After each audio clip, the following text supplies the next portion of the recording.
Hello, everybody on site and online. In recognition of Aboriginal and Torres Strait Islander people's connection to country and continuing ACE's commitment to reconciliation, it is customary to acknowledge country as we pass through. Today, we acknowledge and pay our respects to the First Peoples, the traditional custodians of the lands and waterways on each of the ACU campuses. We thank them for continual custodianship. We acknowledge and celebrate the continuation of a living culture that has a unique role in this region. We also acknowledge elders past and present and thank them for their wisdom and guidance as we walk in their footsteps. So welcome everybody, and I'll just ask Herb Mark to facilitate the introduction.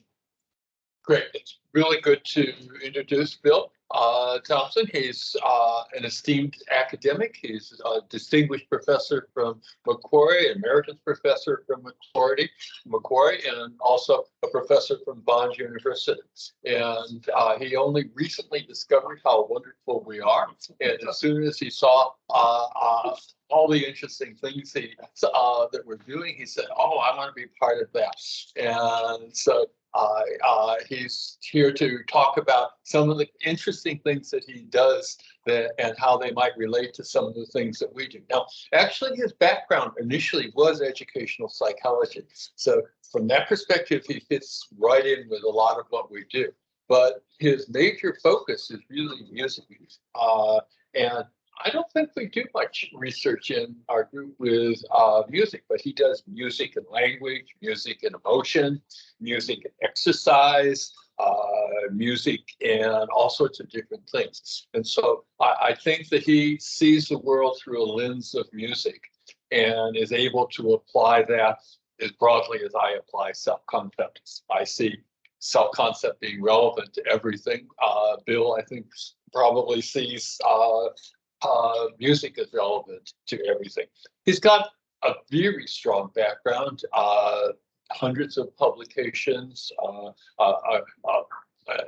Google H index of over 50, 6 ARC grants, a co-investigator on a Center of Excellence. A lot of his research hasn't been focused specifically on psychology, but if you dig around a little bit below that, you can see that psychology is there a lot. And I was particularly, his most widely cited article is a psychological science article on arousal, mood, and the Mozart effect. So he will be able to relate to a lot of the things that we're doing, both in the educational sphere, but also in some of the sport and exercise, and also the emotions. So why don't you go ahead? Great, thank you. Thanks so much, and thanks for inviting me. And is right. I'm a little bit of a fan of this institute, and I'm very pleased to be here. So thanks for inviting me. I guess today what I'd like to do is step through some of the reasons music has psychological and health benefits, and is also effective for treating neurological conditions such as dementia, Parkinson's disease, and stroke. I will also discuss the potential for music to nurture tolerance and inclusion in diverse and multicultural societies and communities, because that's the current interest that I have. But I'll mainly focus in this talk on older adults with neurological impairments, because that topic illustrates pretty clearly the mechanisms and what we can call active ingredients of music engagement. But I'll also touch on the impact of music for younger as well. So many of the psychological benefits that I'll discuss are, in fact, extensively studied here at the Institute. And what I hope to add is that music and the arts can play a central role in feelings of inclusion, well-being, personal identity, and life satisfaction. And of course, this idea isn't new. As most of you know, on January 30th of this year, the Australian government launched a new cultural policy called Revive, which emphasizes the vital role that the arts have in human experience. And the evidence we've collected supports this policy, in that it shows that the arts can be used for rehabilitation, for emotion regulation, for mindfulness, social connection, motivation. So throughout the lifespan, the arts seem to satisfy a range of psychological needs. Most of you are familiar with documentaries like Alive Inside and books like Musicophilia by Oliver Sacks. But what I find is lacking in most accounts is an understanding of exactly why music-based treatments work. In popular media, we often just see the musical input and then the mysterious benefits. That's enough of a wow factor that it works as if it occurs by magic. So this talk presents a kind of framework for understanding the benefits. It conceptualizes music as a kind of psychosocial ecology, affordance that can shape and is shaped by individuals and their social and cultural contexts. So it suggests that music is kind of a human technology comprised of a bundle of attributes or active ingredients that simultaneously trigger mechanisms and benefit us in various ways. So in that regard, I don't actually see music as special per se, more that it's just a very good bundle of active ingredients. And most activities that we engage in bundle various kind of attributes and capacities, and we sometimes pile pleasure upon pleasure. If we have a candlelit dinner, when the food is great, the atmosphere is great, we put on music. So we often bundle things together, and music is one of those bundles. So by considering each of these active ingredients in turn, we're starting to understand how music has capacity to affect people really from all around the world, including those with neurological disorders. So the beginnings of the framework were formulated during a sabbatical that I took a few years ago at Harvard Medical School, where I spent several months with neurologist Dr. Schlag, and we discussed how music can be used to treat neurological conditions, because that was his main focus. And at that time, there was a girl, 11-year-old Laurel Fontaine, who had just gone through a treatment program of melodic intonation therapy, which many of you may have heard of at the medical school, and that was to regain her ability to speak following a stroke that had left her with non-fluent aphasia for 10 months. So we discussed this case at length, and of course many other conditions. And during the visit, we were asked to summarize our discussions in a special issue of Scientific American magazine. And in that article, we stepped through 7 properties of music that we viewed as particularly important. And this framework was the basis for a more extensive piece that was written by myself and members of my lab in a peer-reviewed article, and then later used to develop treatment programs for aged care facilities. So I'm not going to dwell on this framework much, but it shows the context in which people engage with music, the capacities or ingredients by which music can impact us, the mechanisms that have thus far been identified, and the documented benefits. This is, of course, a partial list of all of the mechanisms involved. But what's new in this framework is the inclusion of the intermediate levels related to capacities and mechanisms. Because in the history of music psychology, including music therapy, it was enough to show that music conferred benefits. So previous research really considered just the top and bottom levels, and they didn't really articulate what was going on in between.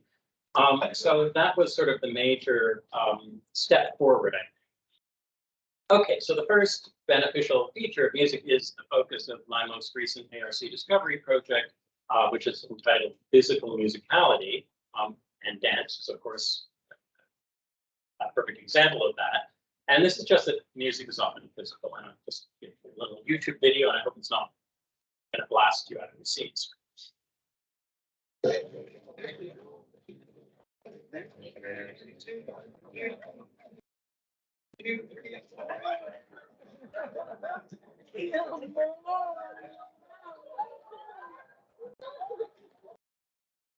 Okay, so we know that there are therapeutic benefits of exercise. That's well documented. For example, it's been shown that dancing can improve cognitive motor functions, and it can even have protective benefits for cognitive decline and inclusions. So it's really known to be very good, but typically it's understood under the umbrella of exercise, the benefits of exercise.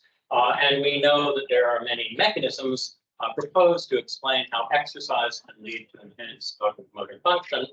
And they include the following. I won't go through them in detail, but increased blood flow, neuroplasticity, reduced inflammation, improved mood and sleep, reduced oxidative stress, increases in brain-derived neurotrophic factor, and the production of lactate, which is an energy source for neurons. So, the upshot is that when you challenge the brain and body, it lifts its game. But given that exercise is often accompanied by music, it seems reasonable to ask whether music might play a role. It might amplify, support, or even independently add to the benefits of exercise.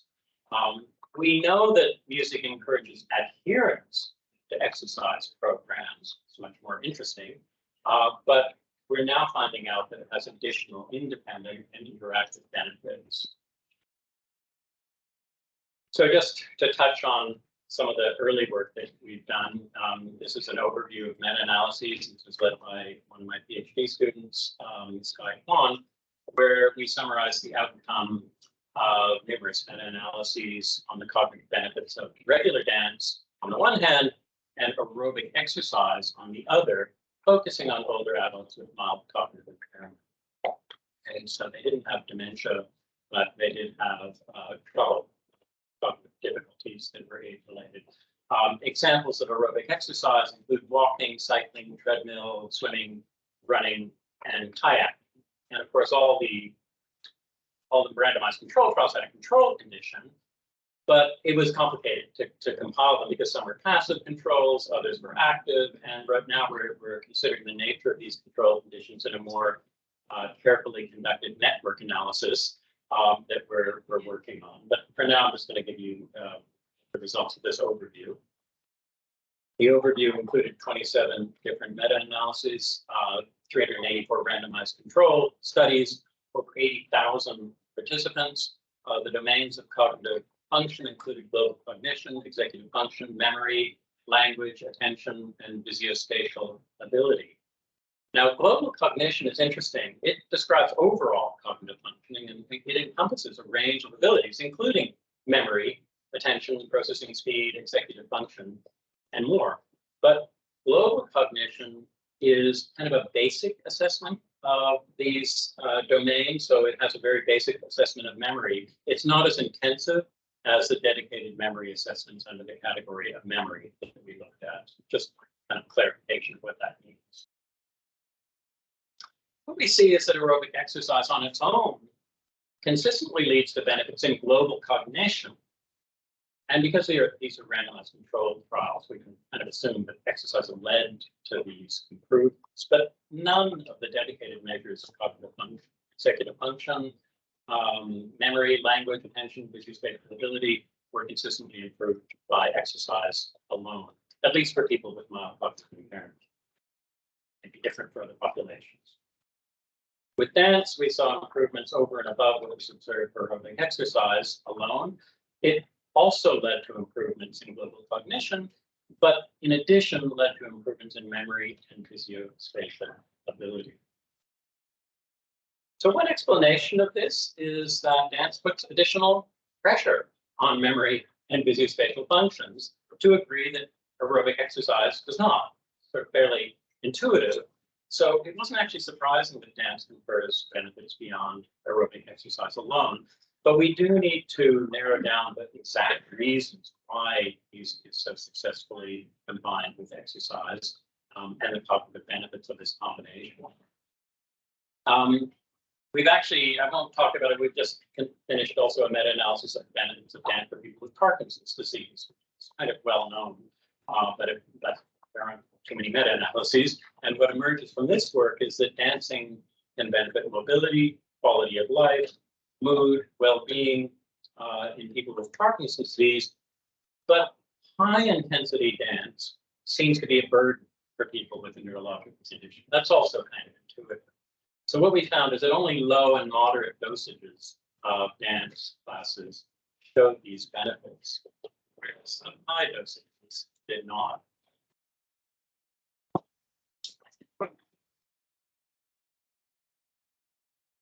So dance implicates a second active ingredient of music, and that is the coordinating or synchronizing attribute, which is illustrated in this next clip. So it's dance is not only physical, but it coordinates music and you synchronize to it. And that sort of use of timing in the motor system is a little bit different than just pure exercise. So what John has, you can see here, is a freezing of gait, and the feet are sticking to the floor. But watch what happens when we start the music.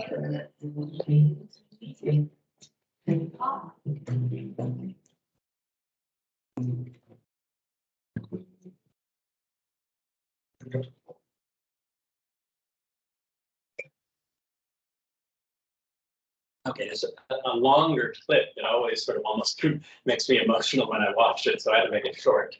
But this music treatment is pretty well known. It's called rhythmic auditory stimulation, RA is therapy, and the idea that a faulty kind of timing mechanisms internally can be kind of replaced by an external timing mechanism. And so again, one of the design features of music is that it enables us to synchronize. We tap to music, clap our hands, dance, we sing with others. In other words, we use music to coordinate our actions and engaging this natural human capacity, it turns out, can help to retune the brain's timing mechanisms. So drawing on this capacity, therapists target problems of timing and coordination, common in conditions such as Parkinson's disease, traumatic brain injury, stroke, and other conditions that implicate the motor system. Now, it used to be assumed that rhythm is the only important feature, so that you could actually use a metronome.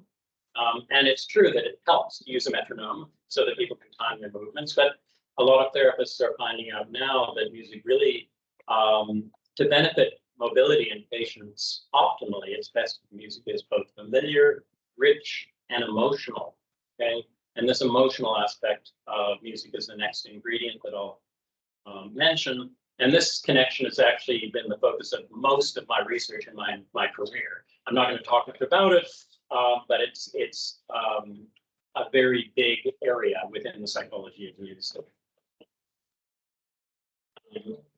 So it's a little bit of emotional music going on, but you know, we know that one of the hallmark features of music is it can trigger emotional states, which then act as a catalyst for imagination, self-reflection, autobiographical memories. And most of the work in our lab over the past 25 years concerns the emotional nature of music, ranging from death metal, you know, to opera. And but for now, what I'll just say is that emotional responses arise for a wide range of reasons. So there's no one thing that you can put your finger on. It ranges from the moment-to-moment interplay of musical expectations, violations of expectation, fulfillments of expectations, to learned associations with our past, so autobiographical memories, brainstem activity, if we have a sudden sound. There are multiple pathways to emotional responding, and the outcome is often a release of hormones and neurochemicals such as dopamine, endorphins, norepinephrine, oxytocin, and a reduction in the stress hormone cortisol, which we measured as well. But what that means is that people with a neurological disorder are often quite happy to participate in music-based treatments, unlike other activities which can be often tedious because music has this sort of appealing quality. And people also enjoy sharing these positive emotional experiences with others. And that leads to the fourth attribute, which is the social nature of music. That's what we know is that music, we often enjoy music with other people in social environments, and that can bring additional benefits. That sense of social connectedness brings additional benefits, as illustrated in this next clip.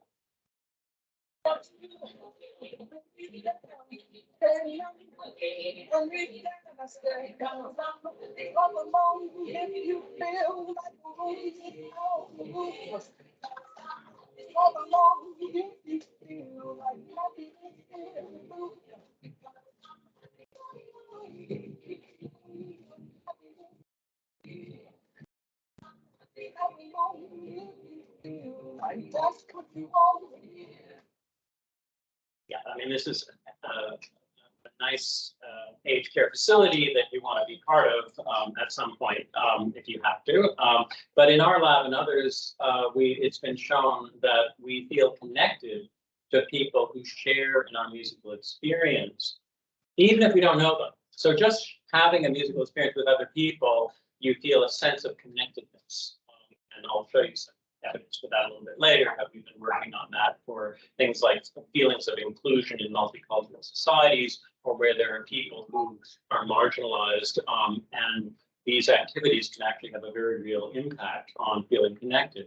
Of course, feeling connected is extremely important in childhood development, and that's when social lives play a pretty big role in identity formation. And of course, it's also important for neurological conditions such as dementia, which can lead to social isolation. So in the case of dementia, social isolation slows recovery, and it can even impair cognitive functions, kind of snowballing effect.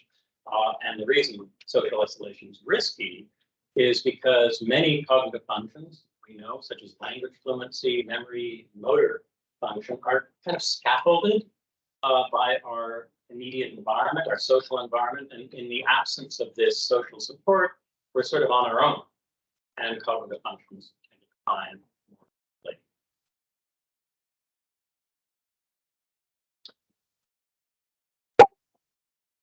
Now, a sixth feature, music, is that it's highly personal. So we often have a personal affiliation with music that sort of reminds us of autobiographical memories, and the music of our past is deeply connected to our sense of self. And again, music is especially important when we're first finding our identity as adolescents. And we consume music much more as adolescents than at any other time in our life. But the connection between music and identity continues throughout the lifespan. And this is important for neurological impairments because they almost always disrupt one's sense of identity. So if you can just think about a person with dementia starting to lose their memory of their family members as well as their personal history, as their memory fades, so too does their sense of identity. So it turns out that listening to music can reignite those memories, and it's a powerful source of personal identity and transport people back in time. And this next clip shows how people with dementia can reconnect with their past identity and some of their most pleasurable moments.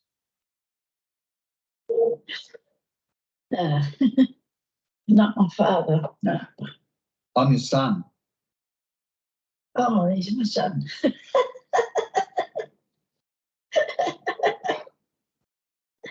Isn't that awful? No, that's life. It's the first time they're trying the personal music with Mary, and Doug helped choose the playlist. You do that too.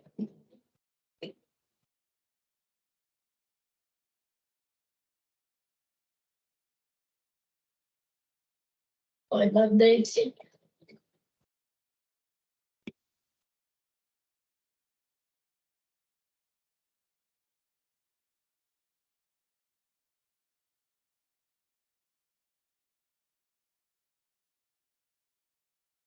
The program is really new here, and the sheer emotional impact is taking everyone by surprise. When I was watching Mum react the way she did, it looked like Not easy, is it? Mum of old. I love dancing. I love running. Yeah, I think that what he said captures exactly what happened. It's the mum of old. It really reignited not only her memories of who she was, her identity, her love of dancing, but also stimulated the motor system. I mean, she was moving to music, and music does that. It stimulates the motor system, even if you're not moving, the motor system is active. And of course, dementia, I haven't really mentioned anything about dementia, but as you all know, it's characterized by decline in cognitive functioning, thinking skills such as memory. 1 in 10 people over 65 and 1 in 3 over 85 will develop dementia. There are various types and causes, the most common being Alzheimer's disease. And at the Gold Coast, we've just started a dementia-friendly choir, and there's plenty of interest, including actually from one set of parents who contacted me about it because they've got an adolescent son who has childhood onset dementia, which I didn't know much about, but it's, it's a thing. There's no cure, but listening to music or participating in musical activities has a range of benefits, such as improved behavior and mood, reduced agitation, depression, and anxiety, and actually, research suggests that playing a musical instrument or keeping active in music can actually decrease the risk of developing dementia in the first place. We discussed the personal nature of music in a case study in our lab after being contacted by a gentleman, David, the husband of a woman with dementia. David's wife, Barbara, had been diagnosed with Alzheimer's dementia 5 years ago before contacting us, and often became confused and agitated. And increasingly, she stopped recognizing David, even though they've been together for 60 years. So when she started to accuse him of being an intruder in the house and chased him out of their family home, he really had no idea how he could make her understand that he was her partner of 60 years. Her dementia had rendered her with a form of delusional behavior, sometimes called Capgras delusion, which is the false belief that your spouse is an intruder.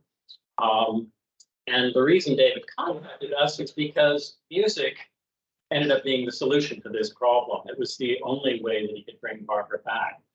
It turned out that on the night that they had first met 60 years ago, they danced to the last song of the evening, which was Unchained Melody by the Righteous Brothers. And this ended up becoming a kind of couple-defining song. We've actually written a bit on the concept of couple-defining songs. And it remained their couple-defining song throughout their marriage. So 60 years later, and based on the advice of a friendly family doctor, he began singing this shared song to her every day. And eventually, in his words, she came back. And the episodes of her failing to recognize him actually stopped. We've also written on how music might impact upon the self. There are many theories of the self, and I think that I would probably learn a lot from you about that, more so than the reverse. But to adopt one model of the self, we can see that music can rebuild a sense of self in at least 5 different ways. It can help with our ecological self, the sensations about ourselves that come from the physical environment, and the bodily feelings that we have right now, sitting in our seats or trying to walk with Parkinson's disease, and then suddenly finding yourself capable of dancing freely, just the way you used to. Second, it can help with the interpersonal self, how we engage in interactions with other individuals. And that is the case with Laurel, the girl who had a stroke. She couldn't communicate, and her interpersonal self was obviously helped by that. I'm also part of an international research initiative called SingWell. It's a Canadian cohort that has international partners, and it examines the benefits of singing for people with communication problems. And we're showing that singing can improve communication for a range of population, including aphasia, stuttering, people with hearing loss, and so forth. But by improving communication, singing supports our interpersonal behavior. And third, by bringing back memories, it helps with our extended self, that self-image which extends from our past to the present day and allows us to imagine ourselves into the future. And for example, for Barbara and David, singing their special song helped to reestablish this extended self. It helps the private self, self-concepts we keep to ourselves, but those are reflected in our beliefs, personality, imagination, and behaviors. And then our conceptual self, the vision that we hold about ourselves as an individual in the world.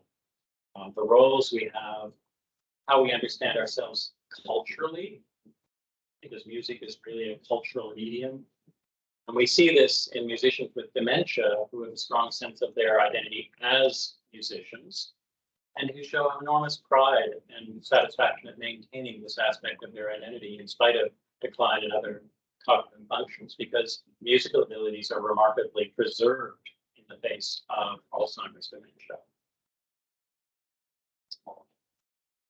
Another feature of music is that it's engaging. And this is a property often discussed in neurorehabilitation as environmental enrichment. And this impact was covered in a documentary I was involved with a few years ago, but I decided not to show it because it's kind of lengthy. But in effect, music engages many regions across the entire brain. It used to be thought that it was like a right hemisphere. Well, no, it's actually across the whole brain. And maybe for this reason, it captures our attention. The distributed nature of music also helps to explain why music is preserved in the face of neurological impairment, such as Alzheimer's disease. People with Alzheimer's disease often can't remember their family members, where they are, who they are, but they can usually sing a familiar song with very little trouble. And then the final attribute of music is that it's persuasive. We use this term to underscore the link between music, attitudes, and belief systems. We struggled with coming up with the right term, but there's something about music that is linked in with beliefs, and this is evident from the historical association between music and religious faith. See that is a deeply connected set of concepts, and also in the film industry, where soundtracks are used to manipulate our interpretation of filmed events. I was involved in composing music for film and theater early in my career, and enjoyed doing that. And also in advertising, where music can manipulate beliefs about products. For example, we know people will actually pay more for wine if fancy classical music is playing in the background than if pop or rap music is playing in the background. So we know that people also are more moved by the words within lyrics of a song. It kind of imbues it with meaning and importance, much more so than if you recite those same lyrics outside of musical context. For example, there were some Australian comedians who used to do that. They would recite lyrics from popular songs as if it was deep and meaningful poetry, and it was really quite funny to hear what passes as quite good lyrics. Music has this capacity to bring import into things, and you can think about the peace movement of the 60s and many other examples. It has this interesting ability to interact with belief systems, and we think this capacity is important for treatments involved in music.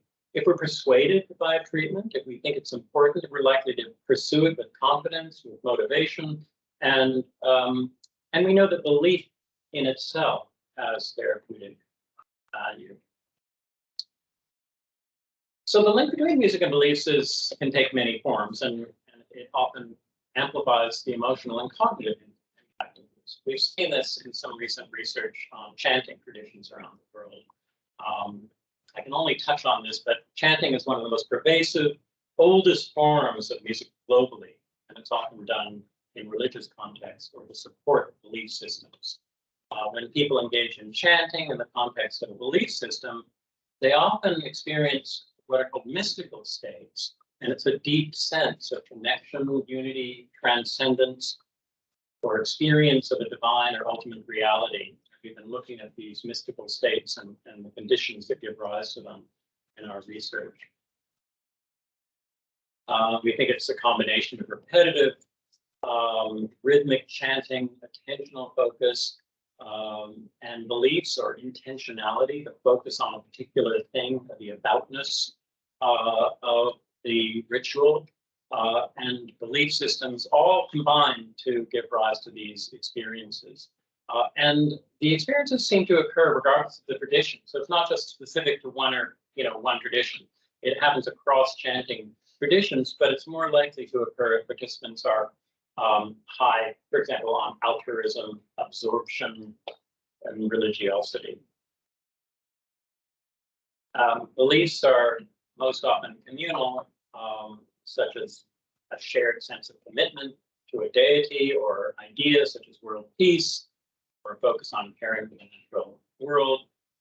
And it seems that chanting practices can nurture this sort of shared identity, communal identity, by blurring the boundaries of one's identity, often called ego dissolution.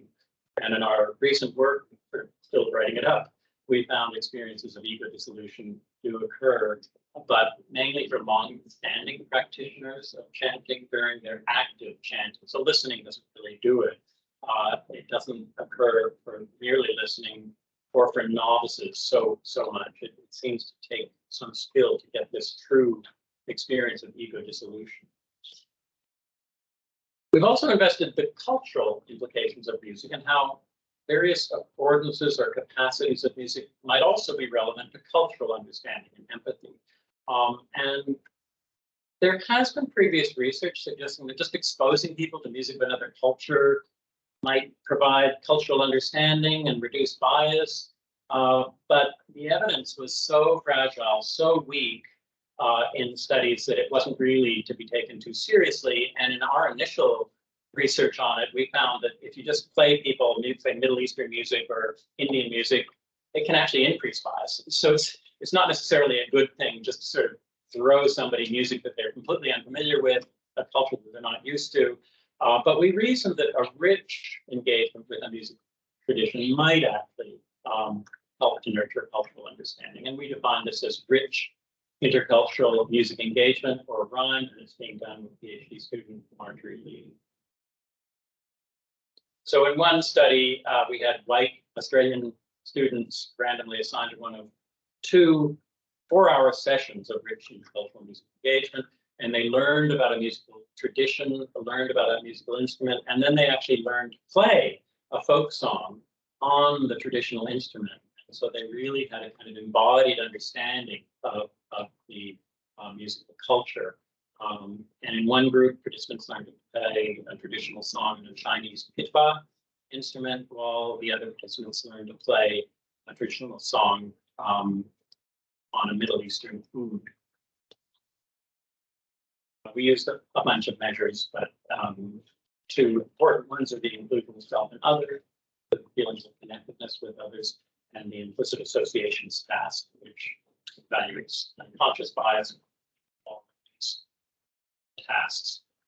And what these figures show is that the impact of RIME was specific to the cultural exposure. Those who took part in RIME with Chinese pitba were left with stronger feelings of connection to Chinese people, but it didn't influence their feelings about Middle Eastern people. So it wasn't so broad as like, oh, now I'm connected with everybody. It was quite specific. And conversely, those with who took part in RIME with Middle Eastern oud were left with stronger feelings of connection to Middle Eastern people, but it didn't affect their feelings of connection to Chinese.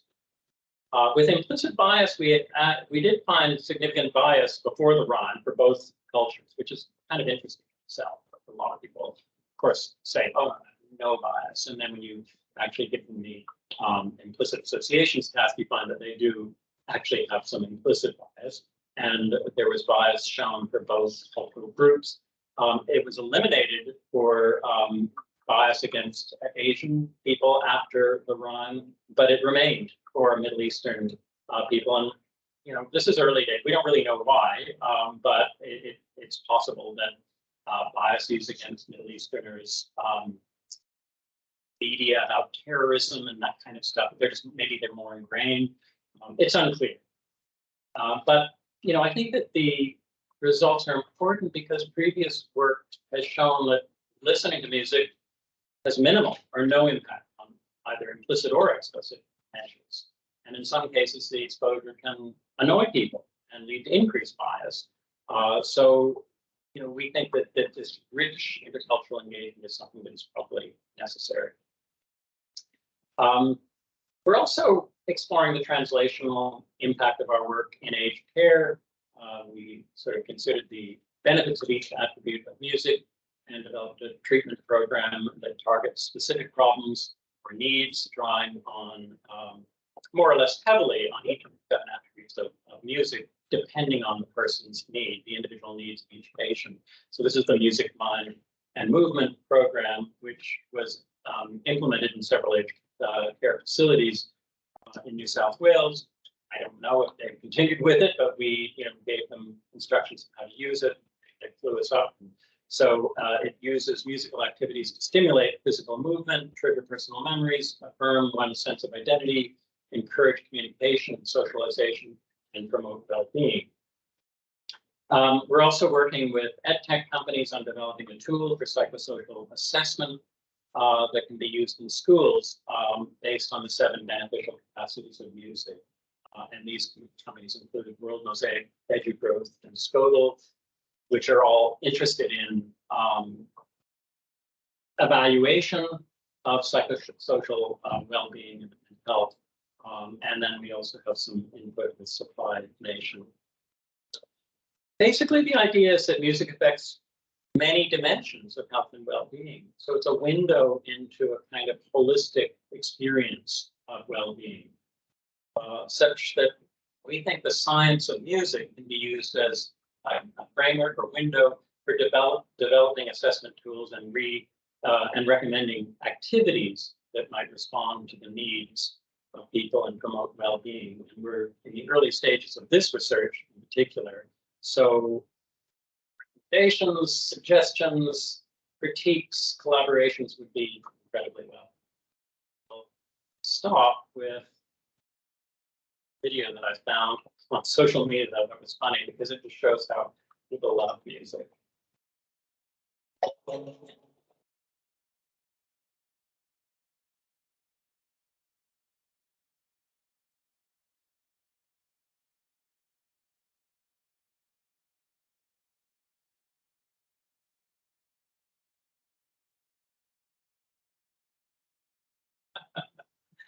Thanks very much.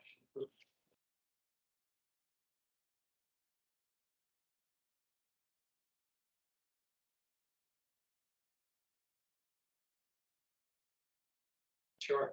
I'm intrigued with your attempt to try and decide whether the music was an independent contributor or whether it was a multiplicative.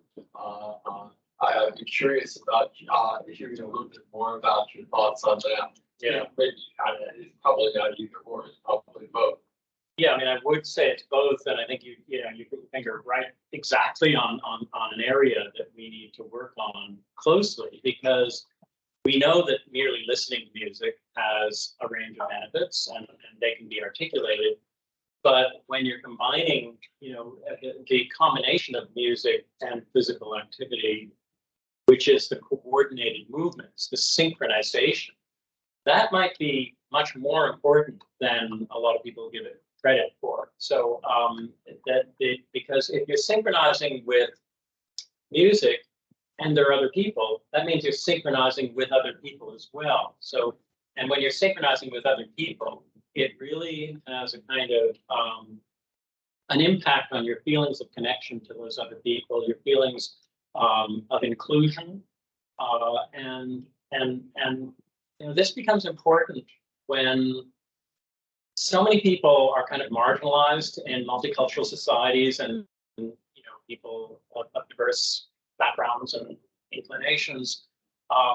That feeling of inclusion is something that I think is really important, and synchronizing sort of the mirror neuron system and all of that is probably really important. But you're right; it's difficult to know. I mean, you'd have to have a music kind of listening, passive music listening, and exercise alone, and then the combination, and then like do a comparison and see, it would be tricky. and it's very tricky to have control conditions when you're looking at music-based treatment. So a lot of people say, well, what's a good control? Well, if you're being lifted up by a rope with multicolored strands, and you say, well, which strand is doing the work? I mean, that's sort of the way I see music, as there's all these different elements and they're simultaneously being activated. And it's very hard to sort of pick apart and say, well, which one is doing the work? Because in my view, there's nothing special about music. It's just that it simultaneously encompasses a range of kind of active ingredients that are combined in a way that's powerful. And so I find it's very hard to come up with an appropriate control.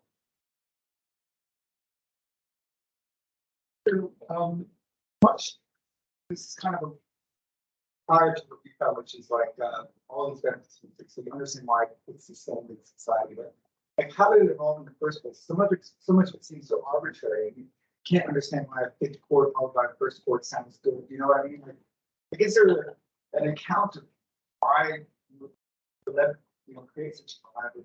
What was selected for? How did that help us? Yeah, well, I mean, there's, as you can imagine, there's a range of theories that have been postulated for how it evolved, and some people believe that it was selected, so that people with the inclination to coordinate sounds together had an advantage. And so the social bonding, group bonding was sort of it's the big one, it's the big theory in the field. But there are also others. There are people who believe that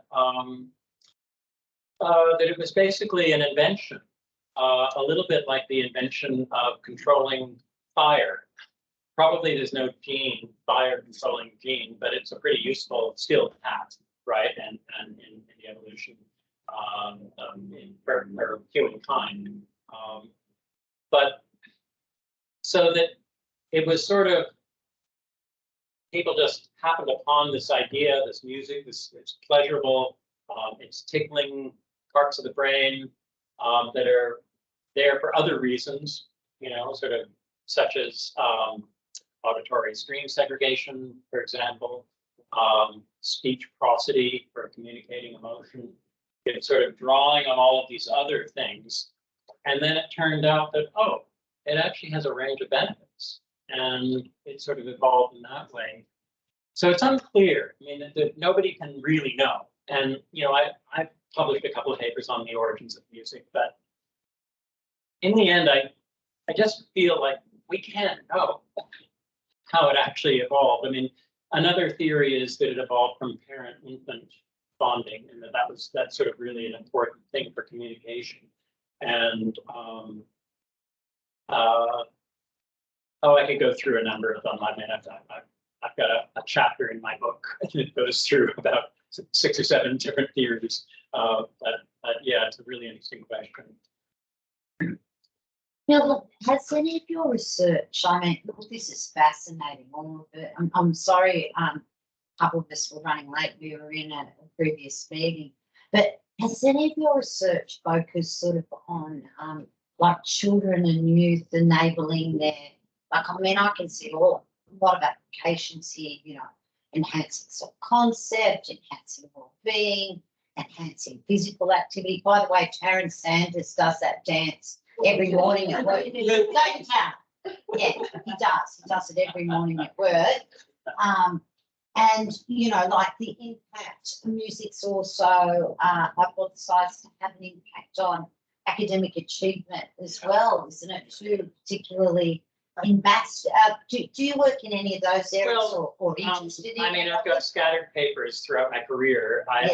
There was kind of one period of my career where I actually just focused entirely on that. But, like I've got papers on the impact of music on, cognitive ability, and like the immediate impact of that was that highly cited paper, I guess, where we see that if you listen to music and it stimulates arousal and positive mood, that you can perform better in a range of factors.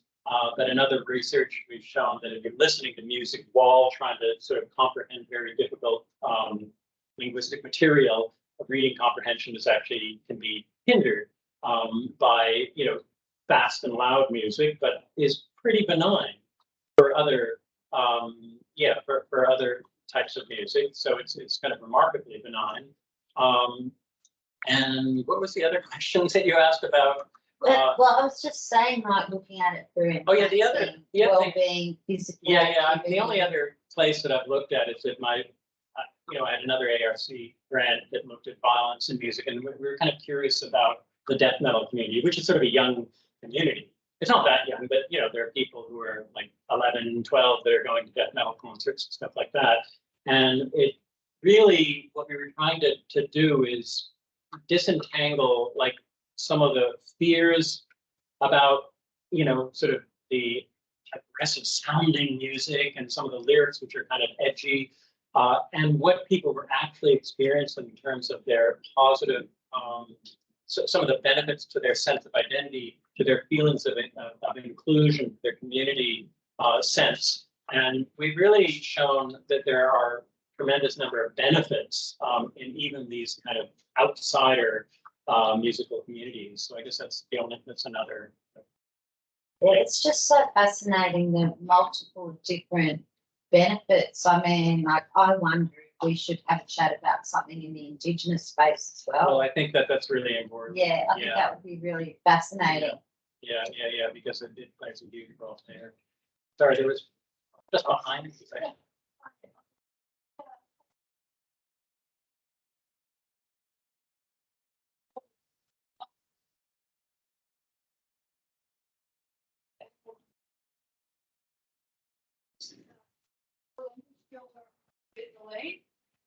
Where it peaks is musical lyrics. Right. So she only has like 2 or 3 words at a time, except for suddenly she'll go, "No more monkeys jumping on the bed," which is like 6.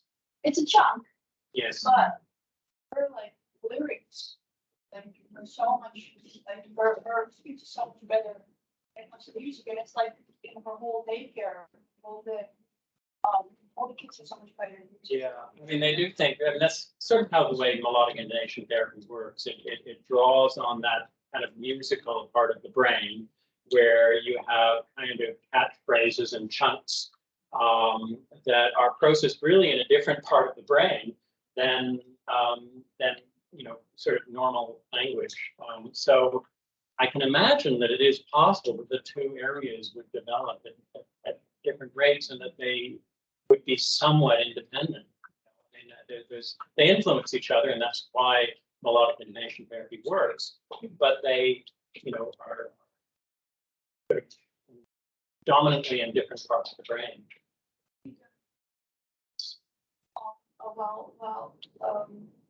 While people are listening to music and see what areas of the brain lights up. Yeah, I mean, I've got a few kind of neuroscience papers, you know, done like, so yeah, I mean, it depends on what you're looking for, but yeah, like, so we're running a study right now, but in this case, we're actually just looking at different bandwidths. So we're looking at sort of chanting and alpha and theta wave, you know, sort of activity. We've done MEG work to look at sort of how mental representations of music are formed over time. I'm not a neuroscientist primarily, but yeah, I've certainly done that. It's really interesting.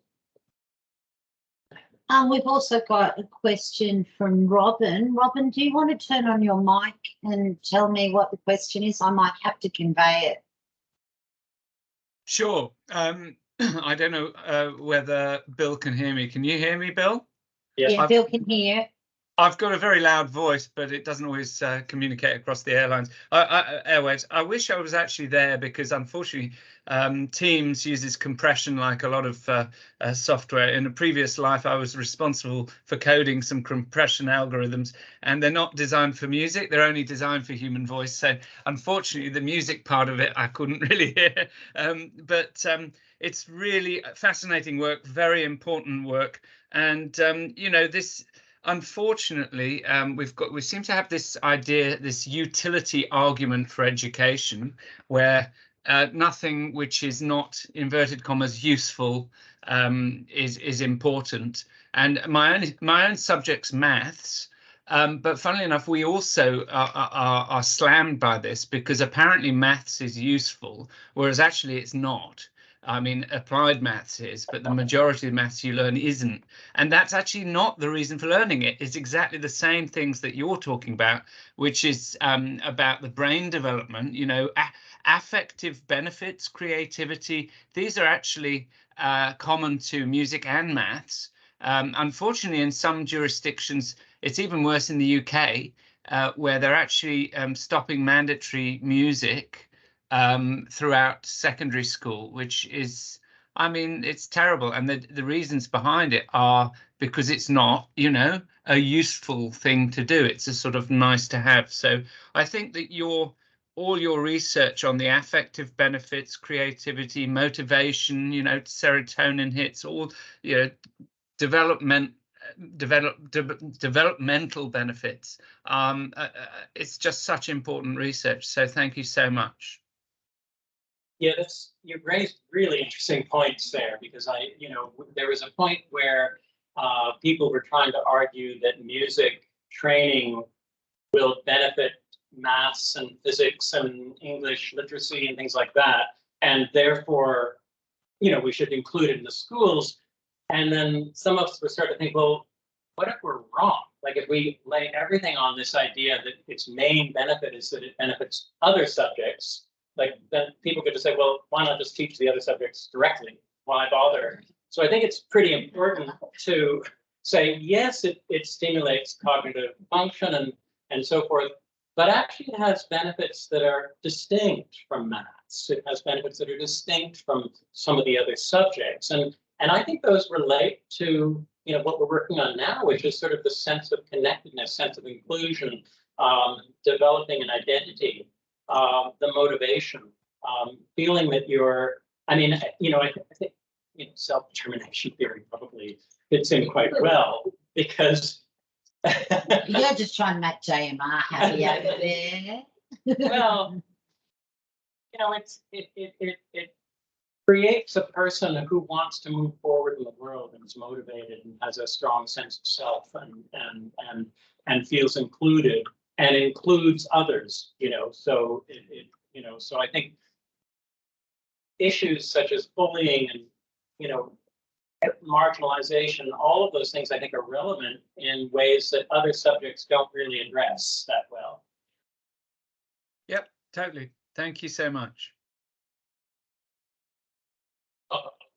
A left field question, not necessarily from your own work, but how far down the animal line does music and music appreciation and so forth go? I mean, I know that that's I can't appreciate music, but I have no idea what research has been done with lower level animals. Yeah, no, it's interesting. So, certain types of parrots can synchronize to music, but most other non-human animals don't synchronize. They respond kind of immediately after the beat if they're taught carefully, and you can tell that they're not actually anticipating and in training to a rhythm in the way that humans and certain bird species and some other animals, like I think dolphins can do that and so forth. But sorry, did you have something to add to that point? Or question. Oh, different questions. Yeah, like sorry.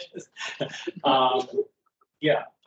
So it depends on your definition of music, I guess, and that's sort of the big question is, how do you actually define music? And it used to be defined in this really funky way. It's like, any kind of organized sound that is not language, or, that doesn't really work.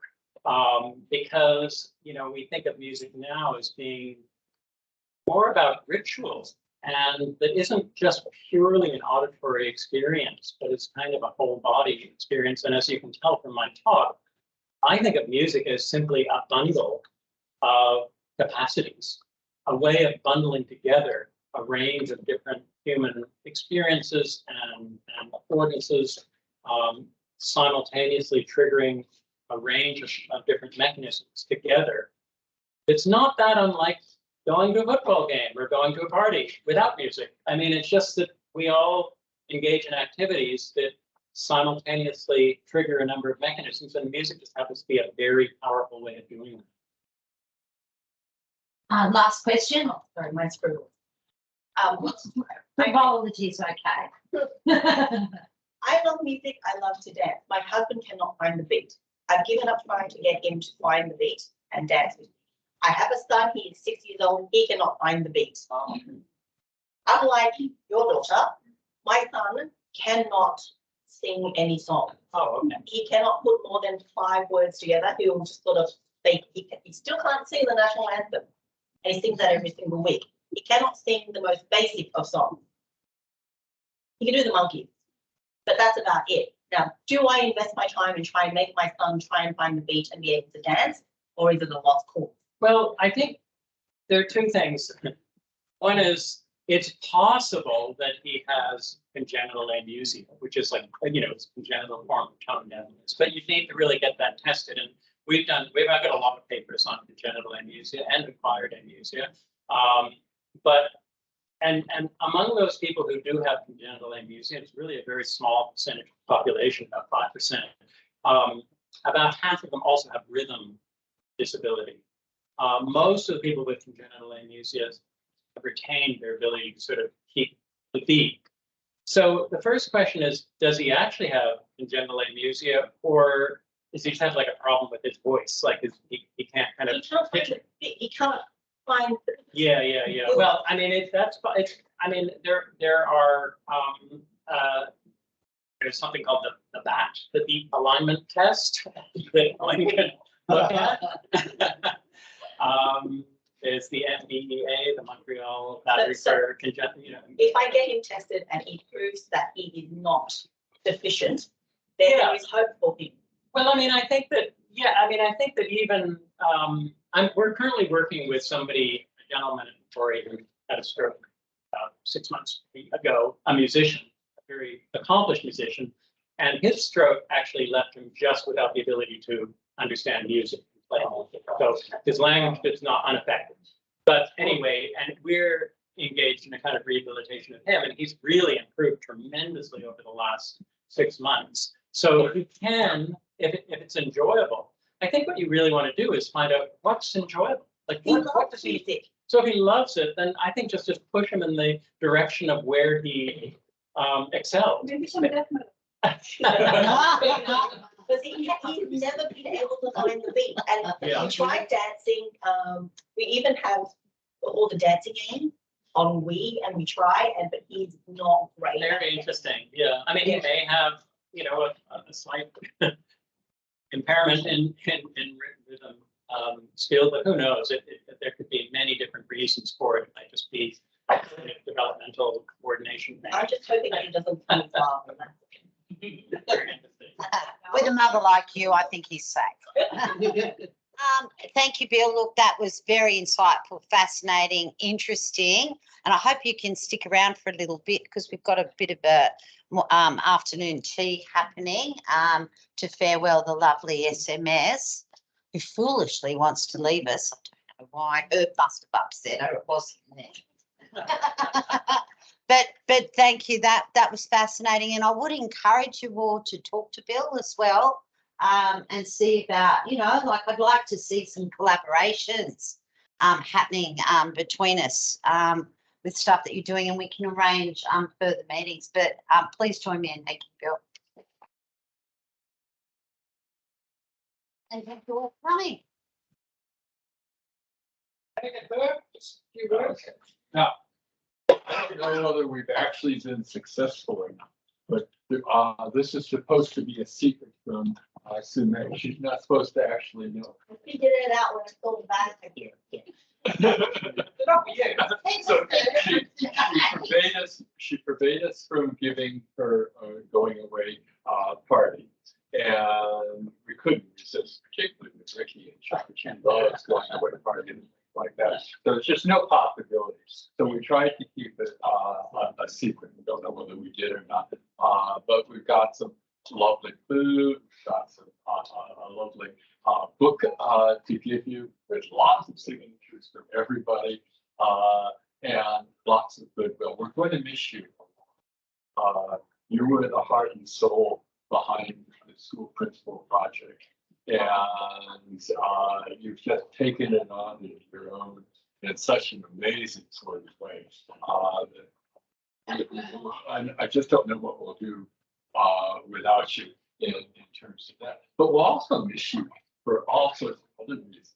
You just create a sense of energy around you. It's just so infectious, and lots of people have commented about it. I guess your Zuma dancing days have been curtailed a little bit. We still have some ping pong left. Hopefully, you're going to come back and play some ping pong with us as well, socializing. But there's just so many different ways, and I in particular, because I just enjoyed the interaction that I've had with you, as a colleague, as a PhD student, as a ping pong player. So I've had all sorts of wonderful interactions. I will certainly use all of those, and I want you to come back and share some of those. Now, I understand that you're still sort of sitting on the fence as to whether or not you're going to finish up your PhD. I hope that you go ahead and decide to do that, but I want you to come back even if you don't. And as a member, the new job that you've got is really fascinating. I don't begrudge you taking a job that might be more interesting. Probably the environment's not as good, but and I'm sure that they pay you, and I'm sure that there won't be anywhere near as much stress. You won't get phone calls on the weekend from Kim, Kara, and myself, and so I understand that there are quality of life issues that are good in terms of taking a new position, but we will miss you a lot here. You just we'll be able to cope, but you are just irreplaceable. We just won't be able to come up with all the contributions that you make to the institute. So we'll miss you greatly, and I'm sure that other people have all sorts of interesting stories that they would like to share. I didn't do any of the Zuma dancing, so I didn't share any of that part of it, but shared lots of other parts of it. So thank you so much for all you've done for us.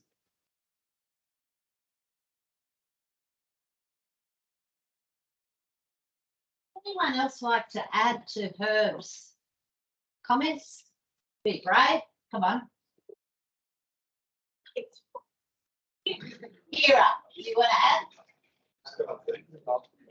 All right, so this is from everybody from your pin. So this is my card. So if you haven't signed the card, please come over and sign it. Signatures in there as well. Here we go. Look at this. This is a sort of farewell message. A big clandestine, you know, she would suspect anything. Okay, we get a tissue. Is it?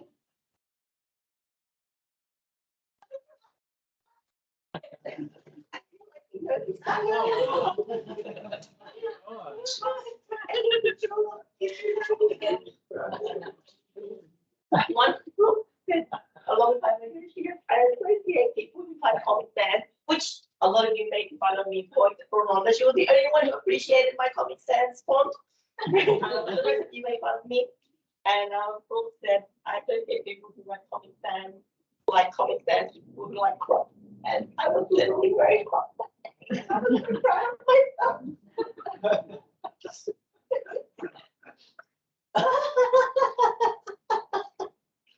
Okay, so these are Harry Potter collectibles. I have weird obsessions with the bearded little things.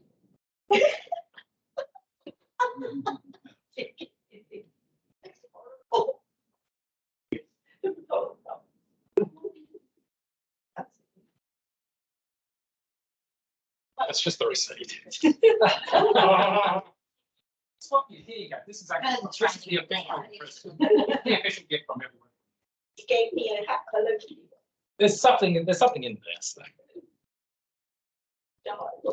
You can have a look. Oh, one card, but we'll have a look at the value of it. That's insane. There you go. That's how much we love you.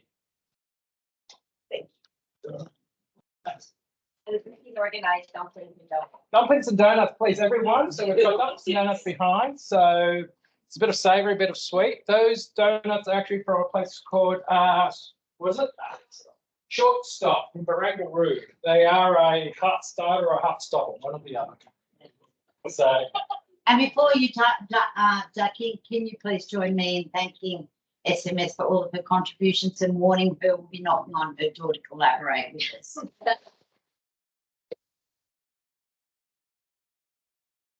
Also, on the side note, we also are congratulating Dr. Georgia Demosh on her Young Achievers of the Year award.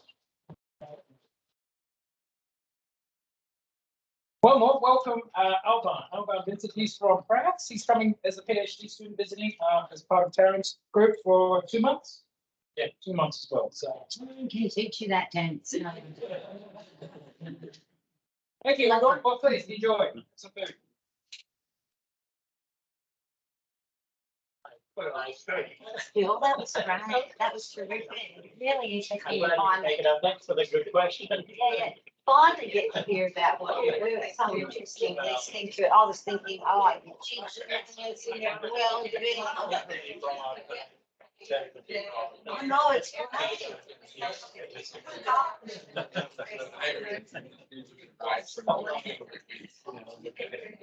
think everybody. Yeah, that was one.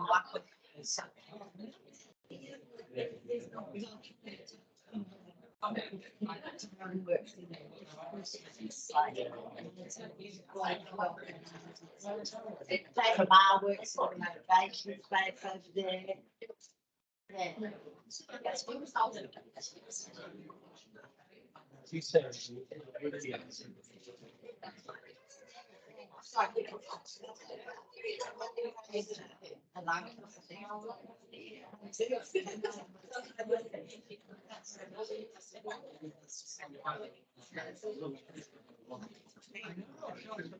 Yeah. Here, some like people are.